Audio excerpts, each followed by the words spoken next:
Chuck Vosburgh here. If you're not segmenting your database, you're missing out on an opportunity to really fine-tune your message and who receives what message in your database. So I'd like to give you an idea how I segment my database and how I manage it, and hopefully it'll help you with yours too. First of all, here are the categories that I have. The first one is active. Those are the people that we are actively doing business with. We've got some kind of project going on with them. The next is clients past, and of course that's kind of self-explanatory, people who've worked with us in the past. The engage category are people that we're talking to. They're likely to become customers, but we're not actively doing a specific task for them yet. They're kind of on the verge of becoming customers. Lost is for lost opportunities. These are the ones that we follow up on later, because frequently if you lose an opportunity, you may have a chance to revive it later on a later date or get the opportunity once again, especially if their needs have changed or if the person that they did choose didn't turn out to be the right choice after all. So those are worth following up on. Referrers are like gold. So we need to segment those out so that we can take special care of people who give us referrals. Now the A-list, those are people who are very likely to need us. Those are the people that we really need to spend some attention on. They're not quite ready yet, but they're likely to be soon.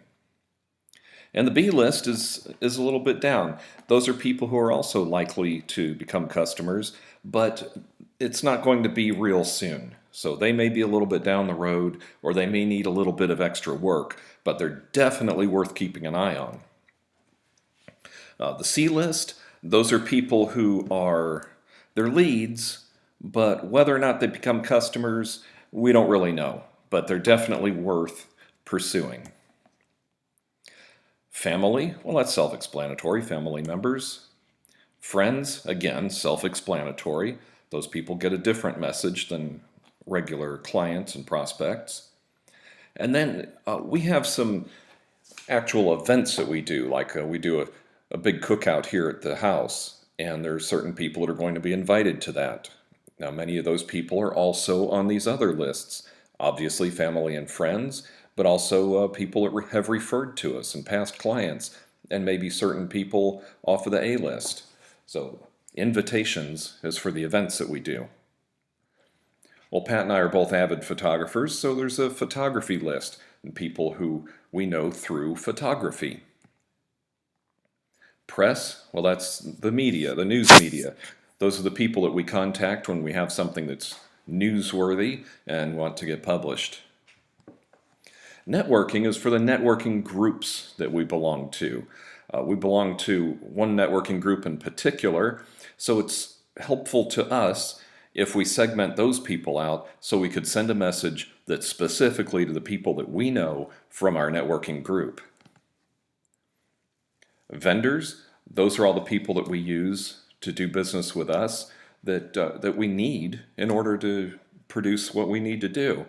And then we kind of segmented those down a little bit more specific in categories where there were a lot of people. Like, for example, insurance people and inspectors, mortgage people, and title people. Those are things that we had a lot of people, so we separated those out separately, just as a matter of convenience, not really so much a matter of marketing.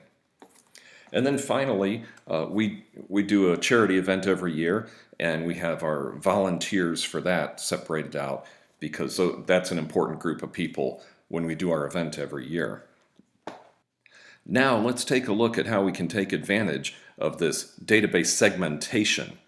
The first category is active. Those are the people that we are actively doing business with. We're working on projects or doing something for them.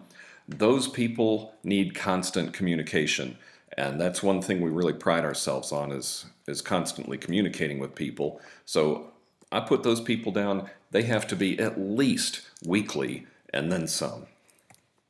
Now the engage list is very important too, because these people are very close to becoming customers and we need to stay on top of them. We definitely do not want to lose them because they're really close. And if we lose them for lack of communication, then that would just be a terrible waste.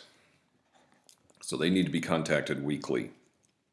Now, people who have referred us business, these are very, very important people, and they need to be contacted at least monthly.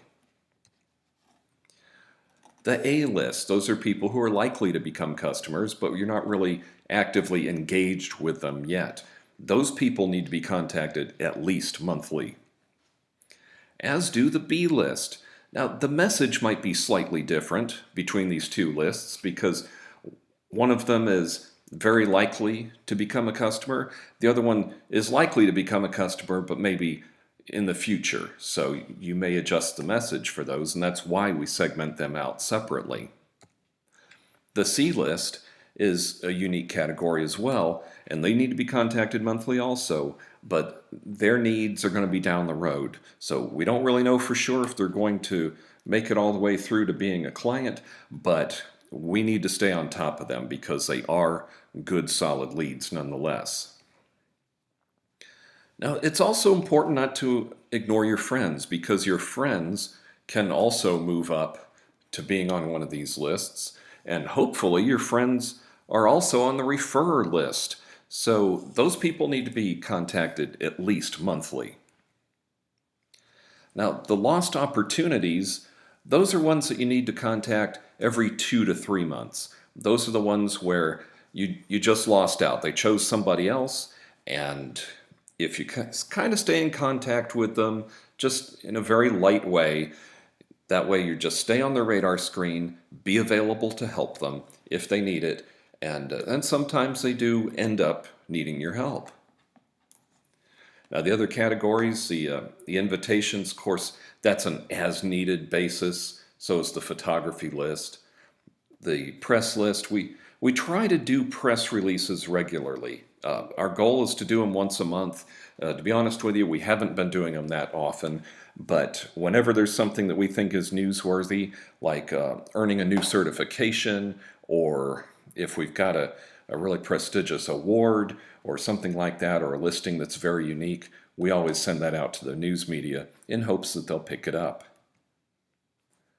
Our networking group, those are people who know us from networking, and our message might be a little bit different to them because those are people who already know us, they're fellow business owners, and our relationship with them is one where we want to help each other in our businesses. So they wouldn't just get the generic message that our A, B, and C list may get. Our vendors, this list is usually for our convenience so that we can contact them. But I want to remind you that your vendors are vital to your business, and you need to treat them that way. These people are your partners, and it's important to stay in touch with them in a very nice way as well. And then, of course, we broke ours down into some more categories, and that way, if we need to, we can speak with them on a more individual basis. Like, for example, there were some laws that changed regarding the mortgage industry. So that gave us a way where we could speak to all of our mortgage people at once using email. And of course, the volunteers, those are important people too, but we really only need to talk to them a couple times a year. So now let's take a look at a few ways that we can communicate with these people. We don't want to do it all with email because email's not the most effective means of communication. I'm not saying you shouldn't use it, but let's take a look at a few others. And I put these in order of power. So the most powerful way that you can communicate with somebody else, in my opinion, is a handwritten card. So always be looking for an opportunity to send a card to somebody, whether it be to congratulate them for a personal or business event, a thank you, especially thank yous, or even just simply that you were thinking of them. So handwritten cards are very powerful. Another very powerful way is to actually go see them. Go visit, drop by, especially if you're going to drop something off to them. You might have something that's just some kind of little gift or something you may have clipped out of a trade magazine, just something that you may want to drop by, or even if you're just in the neighborhood and just stop by to say hi. It's very powerful, keeps you on their radar screen. Telephone calls are surprisingly powerful, especially on a birthday or to congratulate for some kind of achievement or event in their life. It's really amazing to me that nowadays nobody picks up the phone anymore. So pick up the phone. It doesn't take any more time than typing an email, but it has many, many times the power that an email does. Now, personal text from your phone, that carries a little bit of weight as well, but we're starting to get into the territory where it begins to get a little bit impersonal. A private message on Facebook or one of the other social media platforms, that's kind of akin to text. It is personalized, but it's kind of electronic and digital, so it's not quite as personal. Now, email, we all know that email has, for the most part, lost a lot of its effectiveness because it's just so abused out there. It still has a good use for people that already know you. If you've got a reputation of sending emails that are relevant to them and not just spamming them, then email can be a very useful communication tool to you as long as you don't abuse it. And then public social media, it's effective, but it's not very powerful because it's just kind of broadcasting information out there, and hopefully people will see it and think something of it. It's not a good way to generate leads, but it is a good way to keep in people's minds. And then getting a little bit more specific, tagging on social media is another way to stay in people's minds by tagging individuals or using hashtags to confine your things down to specific categories. Now, as far as reasons to communicate with people, birthdays, use your Facebook for this. Facebook tells you when birthdays occur, so I recommend picking up the phone and definitely communicating some way to wish these people a happy birthday and to show that you care. Anniversaries. In LinkedIn, you can look for anniversaries of people's employment. You can see when they've changed jobs. You can take a look at all those things. If you know any other pertinent anniversaries to them, don't just think of anniversaries as marriage anniversaries, but any other kind of lifetime event, like a graduation or starting at a job or a promotion. So those are things that you may want to keep track of, and people notice if you do. Also, send an article. You should know what your people are interested in. So, for example, if you have a friend that's interested in golf, you may want to keep an eye out for interesting articles on the subject of golf. And that way it gives you a reason to contact them, to either clip it out of a magazine and mail it to them or drop it off, or even if it's just to email them a link. As long as it's something relevant to them, it just shows that you're thinking of them and that you care about some of the same things that they do. Also, watch in social media for life events. Usually it's things that pertain to their children. Maybe the children join a sports team or graduate from some kind of class or win an award at school. You can watch for other life events like changing a status in a relationship or a promotion at work. Keep an eye out for these little things to give you a reason to communicate with people.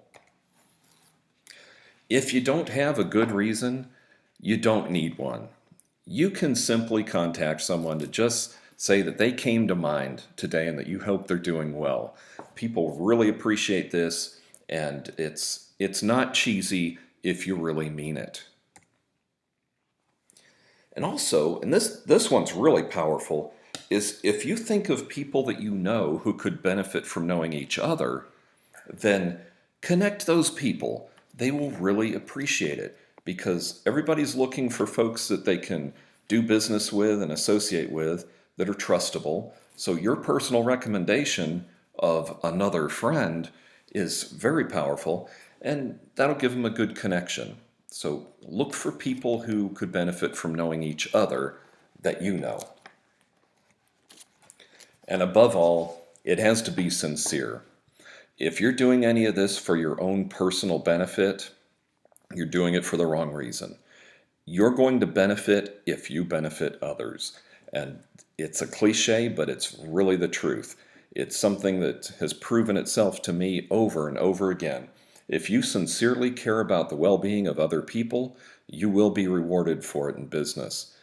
And if you're not sincere, people will know. People can sense any kind of insincerity. If you're the least bit disingenuous, it's going to show. So be sincere, stay in touch with people. All you have to do is care. So I hope this has been helpful to you. I hope you do well because I really do care. So I'm Chuck Vosburgh, and of course, if you have